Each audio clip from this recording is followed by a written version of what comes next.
The Enchanted April. Chapter 19.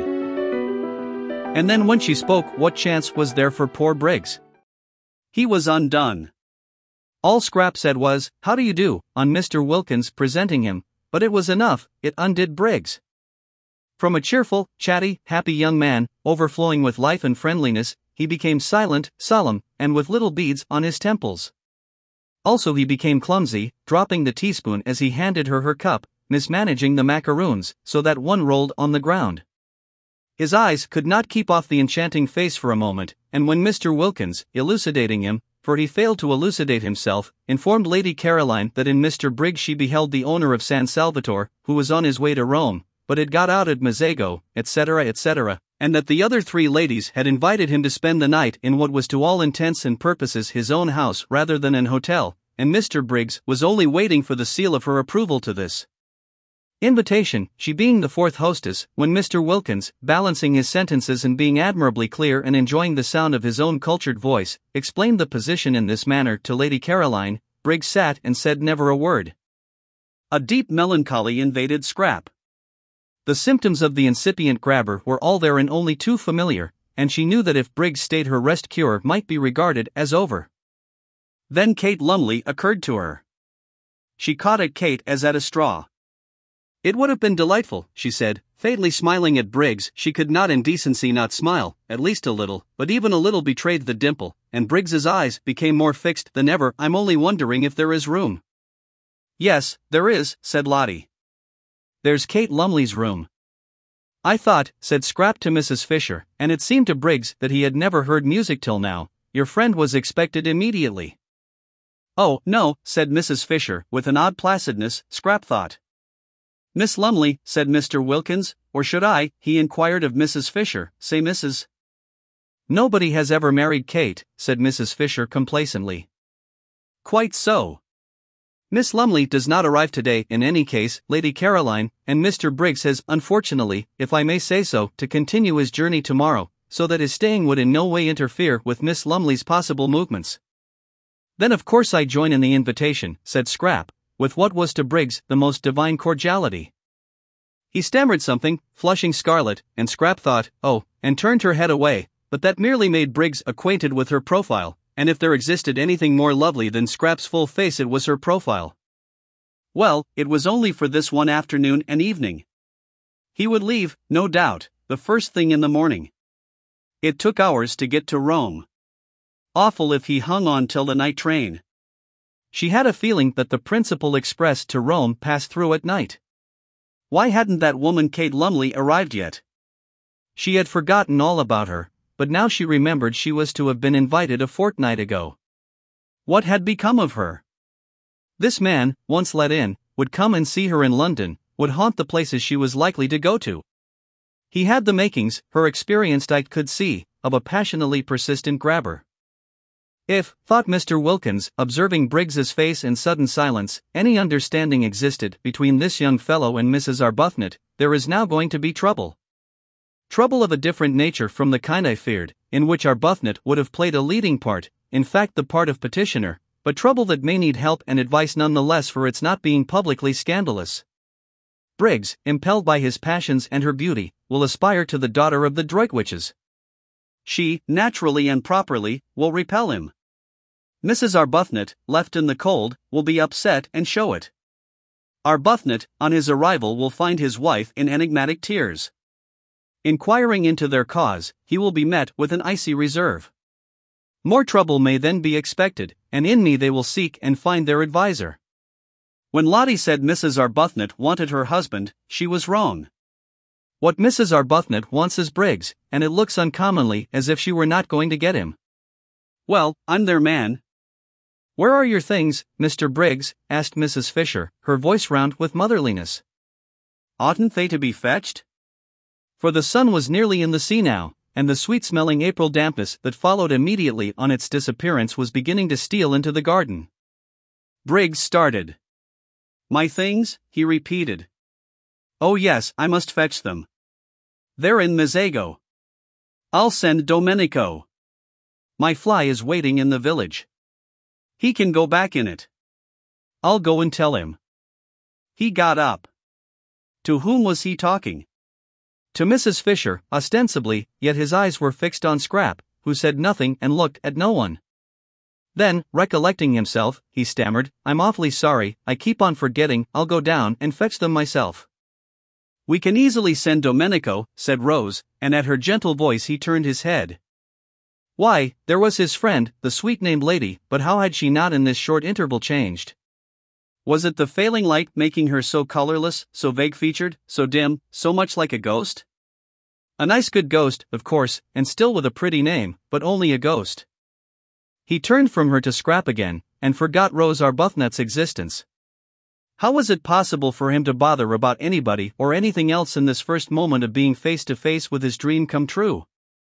Briggs had not supposed or hoped that anyone as beautiful as his dream of beauty existed. He had never till now met even an approximation. Pretty women, charming women by the score he had met and properly appreciated, but never the real, the godlike thing itself. He used to think if ever I saw a perfectly beautiful woman I should die, and though, having now met what to his ideas was a perfectly beautiful woman, he did not die, he became very nearly as incapable of managing his own affairs as if he had. The others were obliged to arrange everything for him. By questions they extracted from him that his luggage was in the station cloakroom at Mezzago, and they sent for Domenico, and, urged and prompted by everybody except Scrap, who sat in silence and looked at no one, Briggs was induced to give him the necessary instructions for going back in the fly and bringing out his things. It was a sad sight to see the collapse of Briggs. Everybody noticed it, even Rose. Upon my word, thought Mrs. Fisher, the way one pretty face can turn a delightful man into an idiot is past all patience. And feeling the air getting chilly, and the sight of the enthralled Briggs painful, she went in to order his room to be got ready, regretting now that she had pressed the poor boy to stay. She had forgotten Lady Caroline's killjoy face for the moment, and the more completely owing to the absence of any ill effects produced by it on Mr. Wilkins. Poor boy. Such a charming boy too, left to himself. It was true she could not accuse Lady Caroline of not leaving him to himself, for she was taking no notice of him at all, but that did not help. Exactly like foolish moths did men, in other respects intelligent, flutter round the impassive lighted candle of a pretty face. She had seen them doing it. She had looked on only too often. Almost she laid a mother hand on Briggs's fair head as she passed him. Poor boy. Then Scrap, having finished her cigarette, got up and went indoors too. She saw no reason why she should sit there in order to gratify Mr. Briggs's desire to stare. She would have liked to stay out longer, to go to her corner behind the daphne bushes and look at the sunset sky and watch the lights coming out one by one in the village below and smell the sweet moistness of the evening, but if she did Mr. Briggs would certainly follow her. The old familiar tyranny had begun again. Her holiday of peace and liberation was interrupted, perhaps over, for who knew if he would go away, after all, tomorrow? He might leave the house, driven out of it by Kate Lumley, but that was nothing to prevent his taking rooms in the village and coming up every day. This tyranny of one person over another. And she was so miserably constructed that she wouldn't even be able to frown him down without being misunderstood.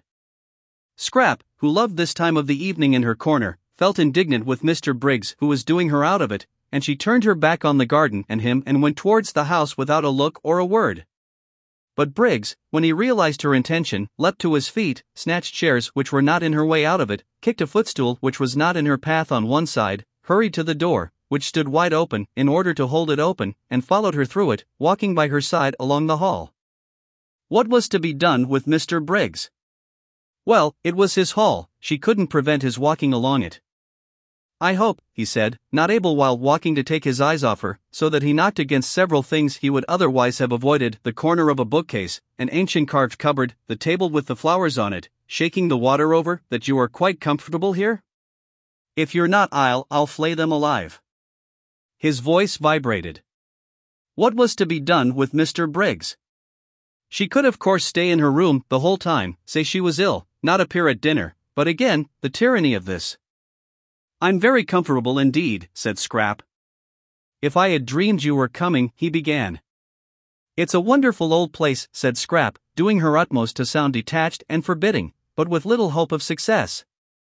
The kitchen was on this floor, and passing its door, which was open a crack, they were observed by the servants, whose thoughts, communicated to each other by looks, may be roughly reproduced by such rude symbols as aha and oho, symbols which represented and included their appreciation of the inevitable, their foreknowledge of the inevitable, and their complete understanding and approval. "Are you going upstairs?" asked Briggs, as she paused at the foot of them. "Yes." "Which room do you sit in? The drawing room, or the small yellow room?" "In my own room."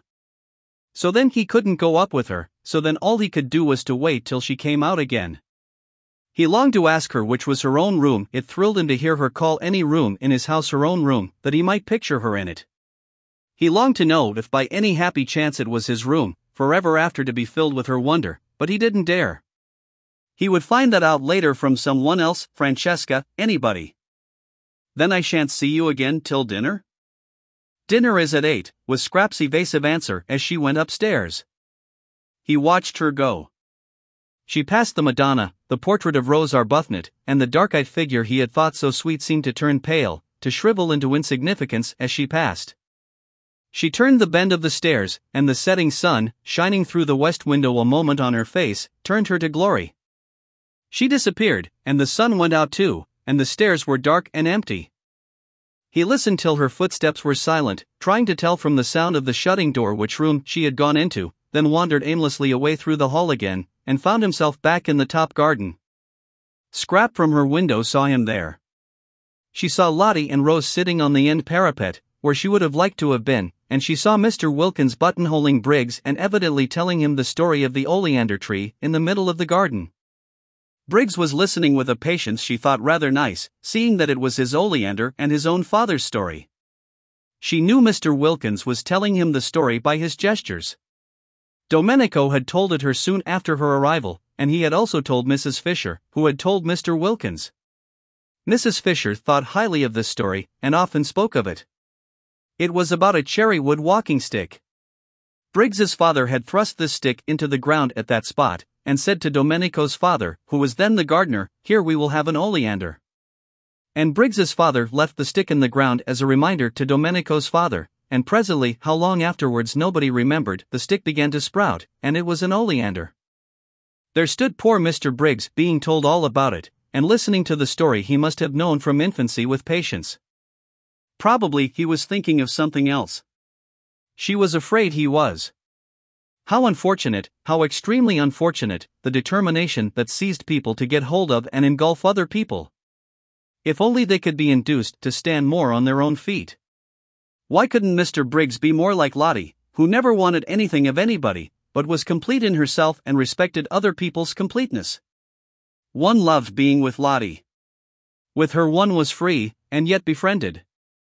Mr. Briggs looked so really nice, too. She thought she might like him if only he wouldn't so excessively like her. Scrap felt melancholy. Here she was shut up in her bedroom, which was stuffy from the afternoon sun that had been pouring into it, instead of out in the cool garden, and all because of Mr. Briggs. Intolerably tyranny, she thought, flaring up. She wouldn't endure it, she would go out all the same, she would run downstairs while Mr. Wilkins, really that man was a treasure, held Mr. Briggs down telling him about the oleander, and get out of the house by the front door, and take cover in the shadows of the zigzag path. Nobody could see her there, nobody would think of looking for her there. She snatched up a wrap, for she did not mean to come back for a long while, perhaps not even to dinner. It would be all Mr. Briggs's fault if she went dinnerless and hungry, and with another glance out of the window to see if she were still safe, she stole out and got away to the sheltering trees of the zigzag path, and there sat down on one of the seats placed at each bend to assist the upward journey of those who were breathless. Ah, this was lovely, thought Scrap with a sigh of relief. How cool! How good it smelt! She could see the quiet water of the little harbor through the pine trunks, and the lights coming out in the houses on the other side, and all round her the green dusk was splashed by the rose-pink of the gladioluses in the grass and the white of the crowding daisies. Ah, this was lovely! So still. Nothing moving, not a leaf, not a stalk. The only sound was a dog barking, far away somewhere up on the hills, or when the door of the little restaurant in the piazza below was opened and there was a burst of voices, silenced again immediately by the swinging to of the door. She drew in a deep breath of pleasure. Ah, this was.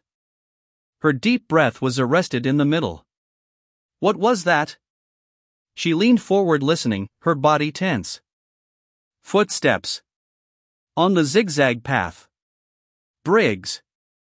Finding her out. Should she run?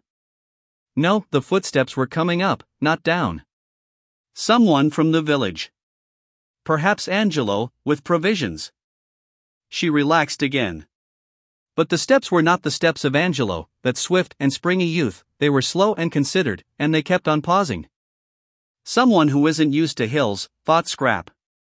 The idea of going back to the house did not occur to her. She was afraid of nothing in life except love. Brigands or murderers as such held no terrors for the daughter of the Droitwiches. She only would have been afraid of them if they left off being brigands and murderers and began instead to try and make love.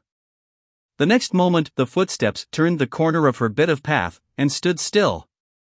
Getting his wind, thought Scrap, not looking round. Then as he, from the sounds of the steps she took them to belong to a man, did not move, she turned her head, and beheld with astonishment a person she had seen a good deal of lately in London, the well-known writer of amusing memoirs, Mr. Ferdinand Arundel. She stared. Nothing in the way of being followed surprised her any more, but that he should have discovered where she was surprised her. Her mother had promised faithfully to tell no one. You, she said, feeling betrayed. Here? He came up to her and took off his hat. His forehead beneath the hat was wet with the beads of unaccustomed climbing. He looked ashamed and entreating, like a guilty but devoted dog. You must forgive me, he said. Lady Droitwich told me where you were, and as I happened to be passing through on my way to Rome, I thought I would get out at Mazego and just look in and see how you were. But didn't my mother tell you I was doing a rest cure? Yes. She did. And that's why I haven't intruded on you earlier in the day. I thought you would probably sleep all day, and wake up about now so as to be fed. But I know. I've got nothing to say in excuse. I couldn't help myself. This, thought Scrap, comes of mother insisting on having authors to lunch, and me being so much more amiable in appearance than I really am. She had been amiable to Ferdinand Arundel, she liked him, or rather she did not dislike him. He seemed a jovial, simple man, and had the eyes of a nice dog. Also, though it was evident that he admired her, he had not in London grabbed. There he had merely been a good-natured, harmless person of entertaining conversation, who helped to make luncheons agreeable. Now it appeared that he too was a grabber. Fancy following her out there daring to. Nobody else had.